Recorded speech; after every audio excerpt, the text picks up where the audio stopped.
Hello everyone, welcome back on Saya Saran classes. Students, मैं आपके सामने फिर हाजिर हूँ हरियाणा जीके की एक और न्यू क्लास के साथ।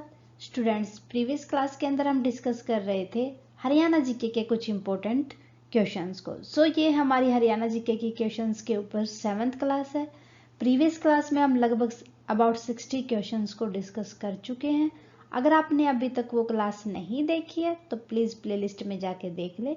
आज हम डिस्कस करेंगे 10 और क्वेश्चंस को। करते हैं आज की क्लास स्टार्ट हमारे क्वेश्चन नंबर फर्स्ट के साथ। क्वेश्चन नंबर फर्स्ट है हमारे पास, पंचायत चुनाव में भाग लेने के लिए न्यूनतम आयु कितनी होनी चाहिए। आपसे पूछा गया है कि जो पंचायत चुनाव होते हैं उसके अंदर मिनिमम कितनी एज वाला बंदा पार्टिसिपेट कर सकता है। नॉर्मली जो वोटर कार्ड वगैरह बनते हैं वो हमारे 18 ईयर से स्टार्ट हो जाते हैं और वोट डालने का राइट भी 18 ईयर से ही स्टार्ट हो जाता है। सो पंचायती चुनाव में भाग लेने की बात की जाए, यहाँ पर यह बात नहीं कि वोट कौन डालेगा, नहीं, पंचायत चुनाव के लिए उम्मीदवार कौन बन सकता है। सो उसके लिए एज होनी चाहिए मिनिमम 21 ईयर। क्लियर है?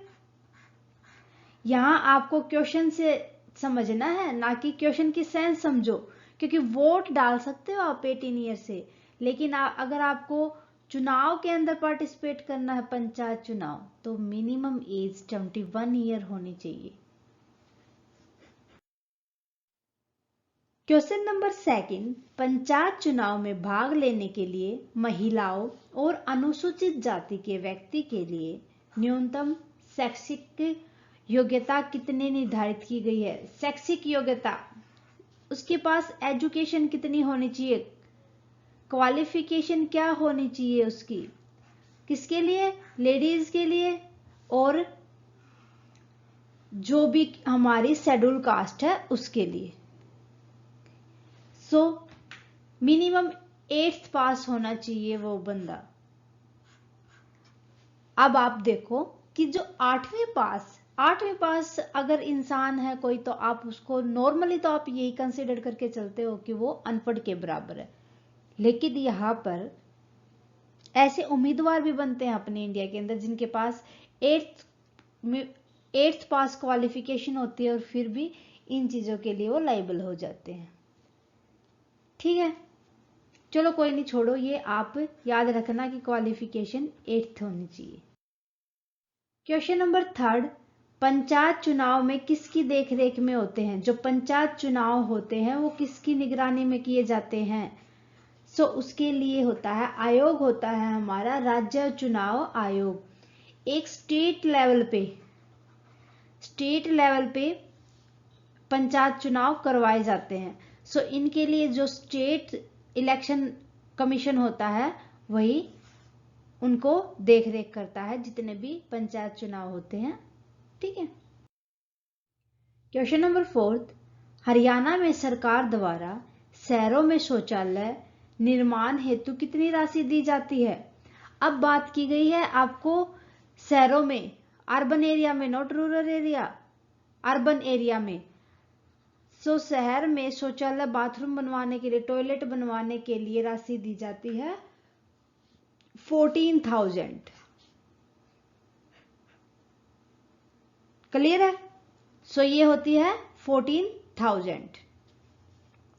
अगर आपसे गांव की बात की जाए तो वो उसके लिए अलग राशि दी जाती है। क्वेश्चन नंबर 5, हरियाणा में प्रति वर्ग किलोमीटर जनसंख्या घनत्व कितना है। प्रति वर्ग, पर किलोमीटर स्क्वायर जनसंख्या घनत्व कितना है। सो पर किलोमीटर की अगर आपसे बात की गई है तो पर किलोमीटर है हमारे पास 573 किलोमीटर स्क्वायर पर हावर। क्लियर है? हरियाणा में ख्याति प्राप्त प्रबंधन और विकास संस्थान कहाँ स्थित है। प्रबंधन और डेवलपमेंट इंस्टीट्यूट, ख्याति का मतलब यहां पर हो जाएगा फेमस, कि सबसे famous management and development institute कहां पर स्थित है। तो ये बात की जाए जो सबसे फेमस है वो गुड़गांव के अंदर है, गुरुग्राम के अंदर फिलहाल बात की जाए तो गुड़गांव क्या है, गुरुग्राम। क्लियर है? ठीक है, ये आपको याद रखना है। यहां पर मैनेजमेंट और विकास संस्थान पूछा गया, जो ख्यात सबसे फेमस है वो है गुरुग्राम में। हरियाणा में हड़प्पा सभ्यता से पूर्व की सभ्यता के आभूषण व अवशेष कहां से मिले हैं? आपसे बात की जाए जो हड़प्पा सभ्यता थी, उससे पहले जो आभूषण और अवशेष थे वो कहां से मिले हैं? सो ये आंसर हो जाएगा हिसार के कुनाल से। कुनाल जगह का नाम है हिसार के अंदर। नंबर 8, अशोक कालीन टोपरा जो कि अंबाला के नियर है, अभिलेख को किसने दिल्ली के पुराने किले में स्थापित किया था? क्वेश्चन ध्यान से पढ़ना थोड़ा सा। जो अंबाला के नियर है ये अशोक कालीन टोपरा, तो इसके जो अभिलेख थे उनको किसने दिल्ली के पुराने किले में स्थापित कर दिया था, वहां से उठा के दिल्ली के पुराने किले में रख दिया था। सो ये था फिरोज शाह तुगलक ने।